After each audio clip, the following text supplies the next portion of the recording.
Baik, saudara-saudara, saat ini kita akan belajar mengenai sistem akuntansi pembelian yang terjadi di dalam suatu perusahaan. Dalam hal ini, perusahaan yang kita bahas adalah perusahaan industri atau perusahaan manufaktur. Sebelum kita membahas dalam hal ini, sistem akuntansi pembelian yang kita bahas itu adalah mengenai bagian alir dokumen daripada sistem akuntansi pembelian. Dalam hal itu, kita belajar mengenai flowchart. Tapi sebelumnya, sebelum kita bahas mengenai flowchart daripada suatu sistem akuntansi pembelian, di dalam suatu perusahaan, kita terlebih dahulu harus mengetahui apa sebenarnya fungsi atau tugas daripada sistem akuntansi pembelian yang ada di dalam perusahaan. Yang perlu kita pahami bahwa secara umum tugas daripada fungsi akuntansi pembelian di dalam sistem akuntansi pembelian di dalam suatu perusahaan, mereka itu bertanggung jawab bagaimana supaya barang itu selalu ada atau tersedia di dalam perusahaan, di mana barang ini nantinya akan dipergunakan oleh perusahaan sebagai bahan baku untuk melakukan kegiatan proses produksi, dimulai daripada pengolahan bahan baku, kemudian barang dalam proses, selanjutnya kepada barang jadi.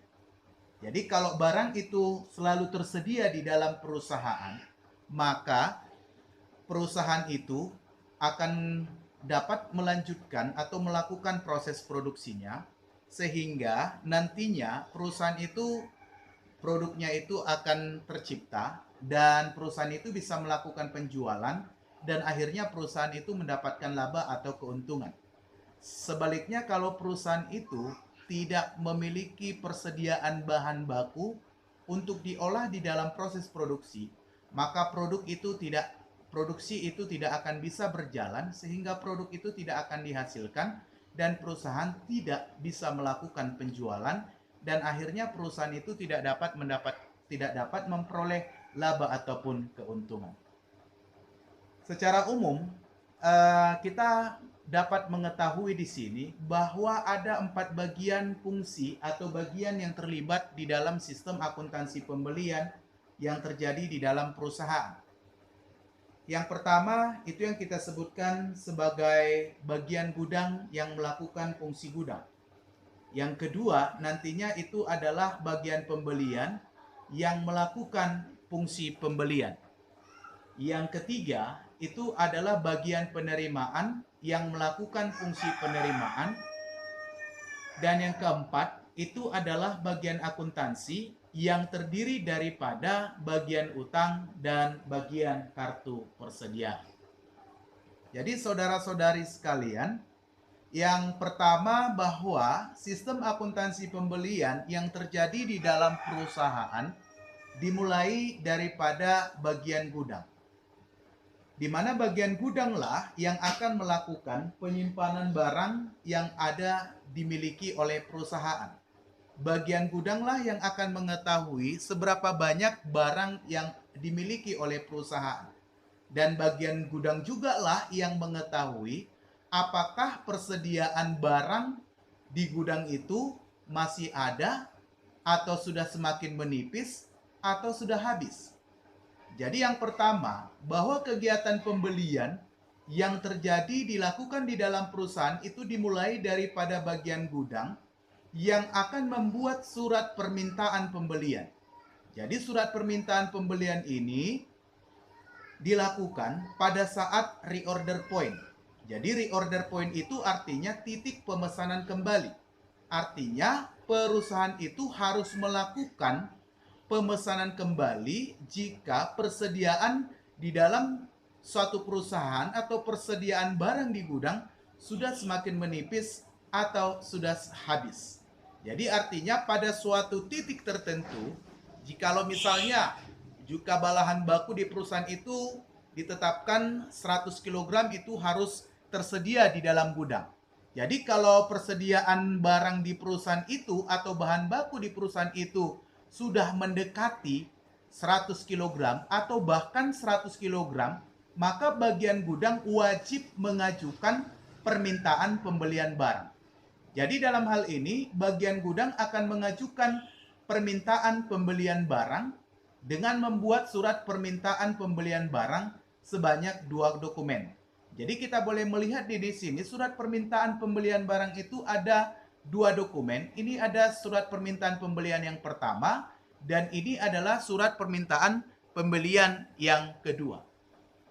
Selanjutnya, surat permintaan pembelian yang pertama di dokumen yang pertama akan diserahkan ke bagian pembelian. Jadi bagian pembelian pada alur pertama yang berada pada halaman yang berbeda. Jadi di situ surat permintaan pembelian. Sedangkan surat permintaan pembelian dokumen kedua nantinya itu akan disimpan secara permanen oleh bagian gudang ketika bagian pembelian sudah melakukan pemesanan pembelian atas barang yang diminta oleh bagian gudang. Selanjutnya, bagian pembelian yang menerima surat permintaan pembelian dari bagian gudang sebelum melakukan pemesanan pembelian kepada pemasok terlebih dahulu membuat surat permintaan penawaran harga.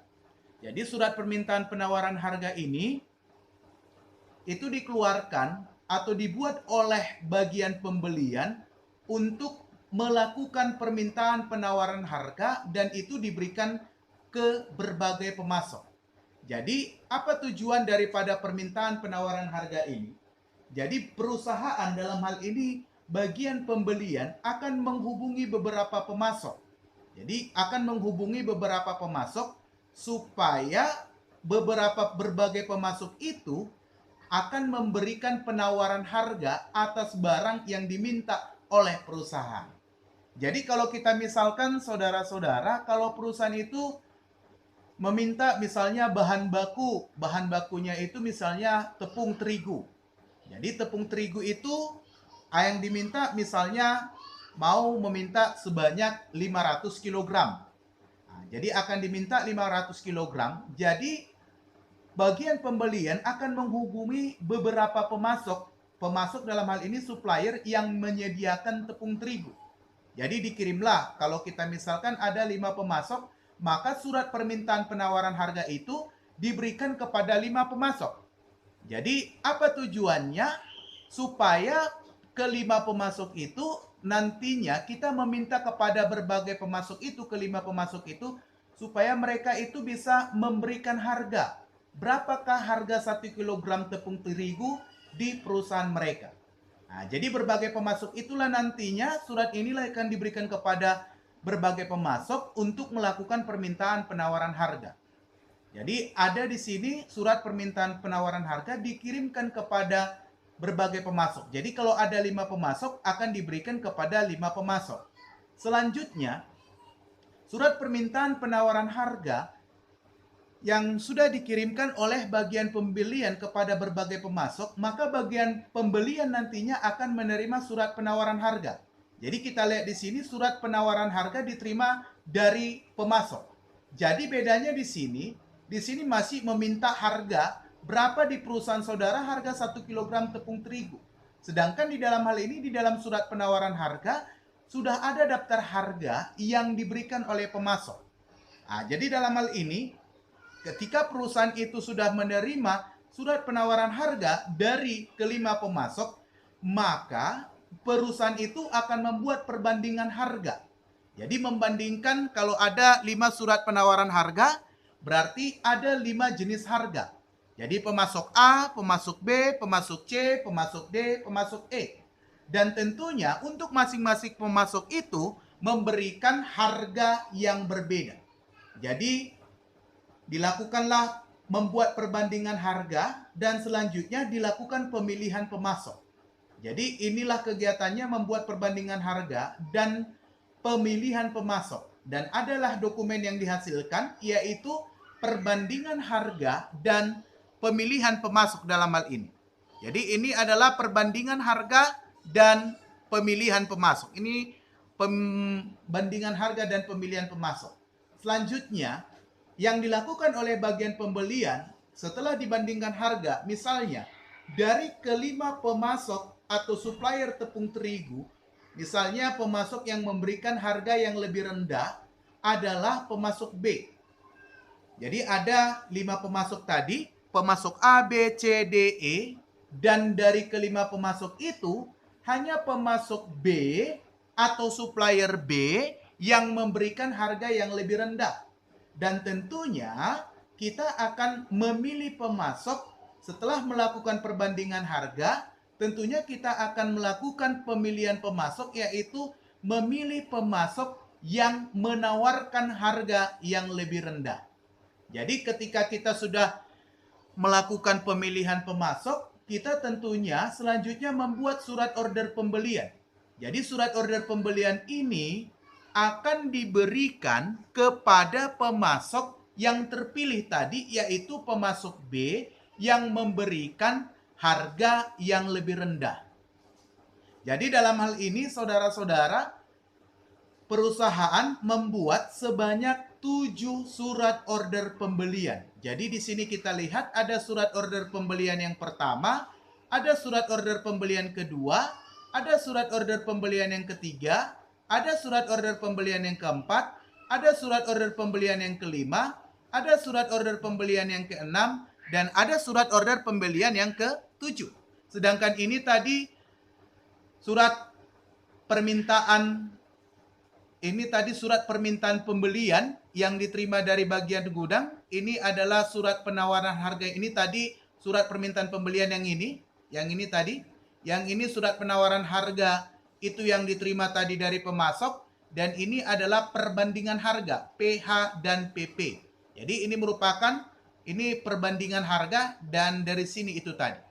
Nah, jadi perusahaan memiliki 7 surat order pembelian, bagian pembelian, dan memiliki surat permintaan pembelian yang berasal dari bagian gudang, surat penawaran harga yang diterima dari berbagai pemasok, dan perbandingan harga yang tadi dibuat oleh bagian pembelian. Selanjutnya apa yang dilakukan oleh bagian pembelian? Surat order pembelian yang pertama, dokumen pertama dan dokumen yang kedua akan dikirimkan kepada pemasok. Jadi dalam hal ini akan dikirimkan kepada pemasok yang terpilih, yaitu kepada pemasok B. Sedangkan surat order pembelian yang ketiga akan diberikan kepada bagian penerimaan pada alur yang ketiga yang berada pada halaman yang berbeda. Sedangkan surat order pembelian yang keempat akan diberikan kepada bagian utang. Ya, ini surat order pembelian yang keempat. Jadi pada alur yang keempat yang berada pada halaman yang berbeda. Sedangkan surat order pembelian yang kelima akan diberikan kepada bagian gudang. Akan diberikan kepada bagian gudang yang berada pada halaman yang berbeda. Sedangkan surat order pembelian yang keenam dan juga surat permintaan pembelian, surat penawaran harga dan perbandingan harga, kita lihat di sini akan disimpan secara sementara berdasarkan tanggal. Sedangkan surat order pembelian yang ketujuh akan disimpan secara permanen oleh bagian pembelian berdasarkan abjad. Selanjutnya saudara-saudara, setelah surat order pembelian itu dikirimkan kepada pemasok, maka pemasok itu nantinya akan mengirimkan barang yang dipesankan oleh perusahaan. Dalam hal ini yang dipesankan tadi oleh bagian pembelian. Dan barang itu akan dikirimkan atau barang itu akan dikirimkan oleh pemasok kepada perusahaan oleh bagian penerimaan. Jadi bagian penerimaanlah nantinya yang akan menerima barang yang dipesankan oleh bagian pembelian. Jadi ini tadi surat order pembelian yang ketiga yang diterima dari bagian pembelian. Ini tadi pemasok itu dalam hal ini pemasok B. Ya, pemasok B itu memberikan barang kepada perusahaan disertai oleh surat pengantar. Kemudian kedua barang itu diperiksa. Jadi diperiksalah berapa jumlah barang yang diterima dari pemasok dibandingkan dengan jumlah barang yang seharusnya diterima, menurut SOP surat order pembelian yang diterima oleh bagian penerimaan barang dari bagian pembelian. Diperiksa barang yang dikirim atau memeriksa barang yang diterima. Kalau cocok, maka bagian penerimaan barang langsung membuat laporan penerimaan barang. Kalau belum cocok, maka bagian penerimaan barang harus menghubungi pemasok supaya pemasok bisa memenuhi barang sesuai dengan yang dipesankan di dalam surat order pembelian. Jadi memeriksa barang tadi kalau sudah selesai membuat laporan penerimaan barang. Jadi inilah laporan penerimaan barangnya. Ada laporan penerimaan barang pertama dan ada penerimaan barang yang kedua dan yang ketiga. Jadi ini SOP yang ketiga, surat order pembelian itu tadi diterima oleh dari bagian pembelian. Ini surat pengantar, ini diterima dari pemasok. Selanjutnya saudara-saudara, ya, laporan penerimaan barang yang pertama akan diberikan kepada siapa? Surat order pengiriman yang pertama pada alur ketujuh akan diberikan kepada bagian pembelian. Untuk apa diberikan kepada bagian pembelian? Sebagai laporan dari bagian penerimaan barang bahwa perusahaan itu sudah menerima barang yang dari pemasok sesuai dengan yang dipesankan oleh perusahaan atau oleh bagian pembelian di dalam surat order pembelian. Jadi di sini mencatat tanggal penerimaan barang pada SOP lembar ke-6 dan lembar ke-7. Selanjutnya ini akan diserahkan, ya. Selanjutnya itu akan diserahkan kembali. Di sini nantinya akan dilakukan pemeriksaan faktur, ya. Jadi dilakukan pemeriksaan faktur untuk dokumen yang ke-7. Jadi di sini boleh kita lihat, ya, ketika bagian penerimaan barang sudah menerima barang itu dan sudah melaporkannya kepada bagian pembelian. Jadi nantinya, ya, di sini akan diberikan kepada siapa? Akan diserahkan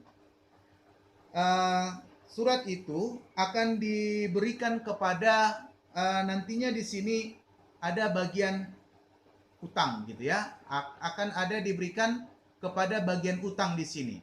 Jadi di sini ketika bagian pembelian sudah menerima laporan adanya penerimaan barang dari bagian penerimaan barang, maka dokumen itu akan diserahkan kepada bagian utang. Selanjutnya kita lihat tadi laporan penerimaan barang dokumen yang kedua akan diberikan kepada bagian dokumen yang kedua pada alur yang ke-6 akan diberikan kepada bagian gudang. Jadi bagian penerimaan barang tadi menerima barang itu dilaporkan kepada bagian pembelian bahwa barang itu sudah diterima.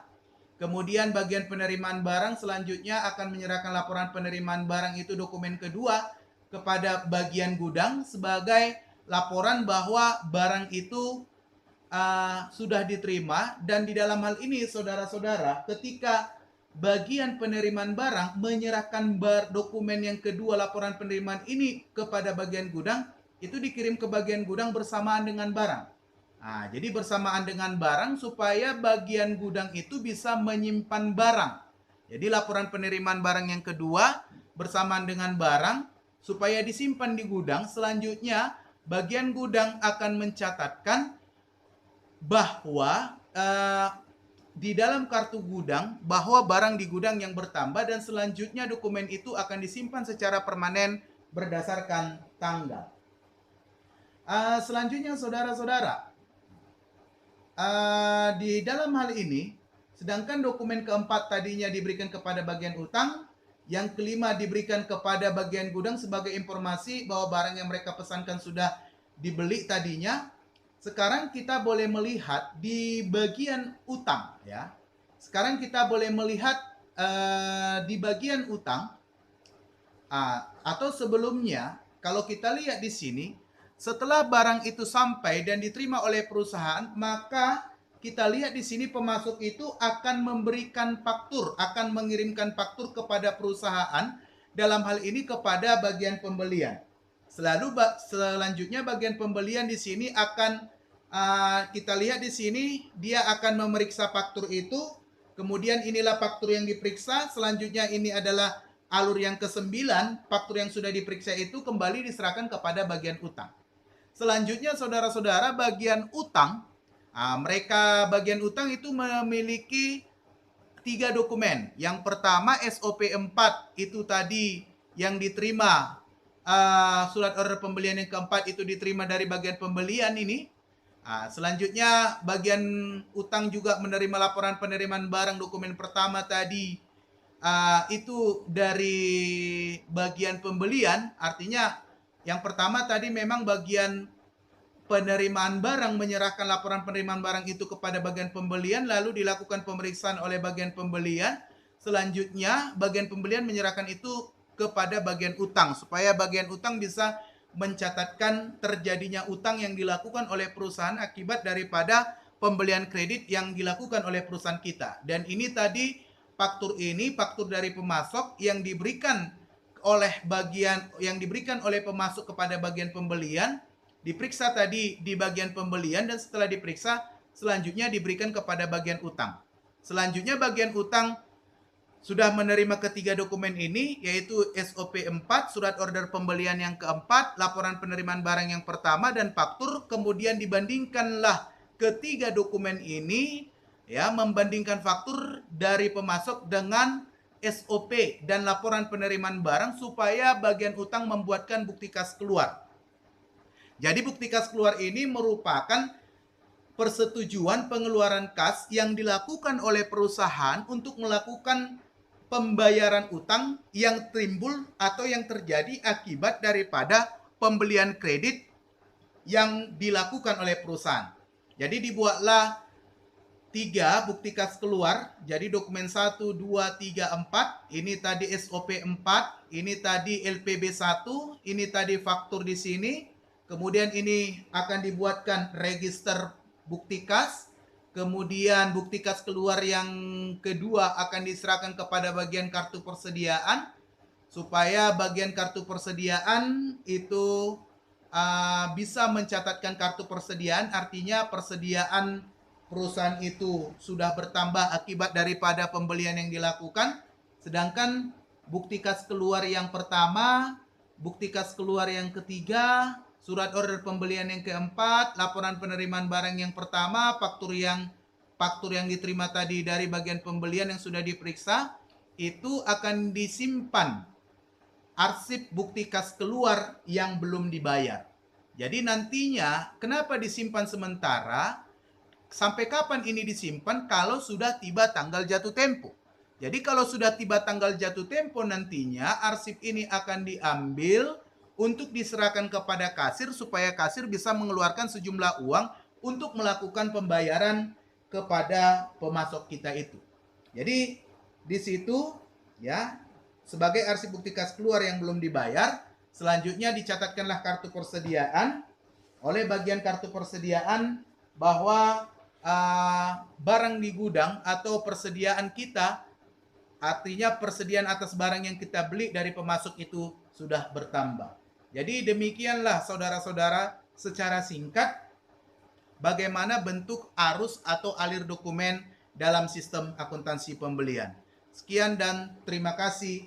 Terima kasih untuk perhatian kita semua, dan kita boleh melihat untuk mempelajari selanjutnya bagian ini, dan kita boleh belajar supaya memperhatikan keadaan yang terjadi sampai saat ini, supaya kita boleh berdiam diri di rumah, jangan terlalu banyak kegiatan di luar, menjaga diri, ya, menjaga diri supaya jangan terjadi untuk menghambat penyebaran daripada virus corona yang sangat menakutkan dan mengkhawatirkan seluruh masyarakat dan bangsa yang ada di dunia. Yang penting kita selalu berserah bahwa Tuhan akan selalu menyertai dan melindungi kita. Terima kasih.